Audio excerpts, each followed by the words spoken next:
सभी दर्शकों को ओम शांति।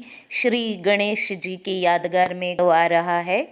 तो गणेश जी विघ्नहर्ता और प्रथम पूजनीय देवता माना जाता है और हम सब प्रथम उनकी पूजा करते हैं। तो न केवल गणेश जी विघ्नहर्ता है, लेकिन श्री गणेश जी का स्वरूप हम देखते हैं तो उनका जीवन ही, उनका स्वरूप ही हमारे लिए एक पथ प्रदर्शक है।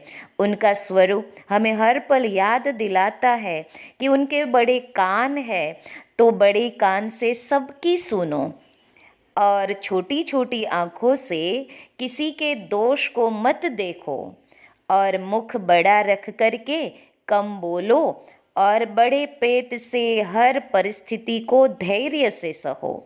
अगर हम अहंकार छोड़ दें और नम्रता, विवेक और धैर्य को अपनाए तो सच मानिए जीवन की हर रुकावट अवसर में बदल जाएगी।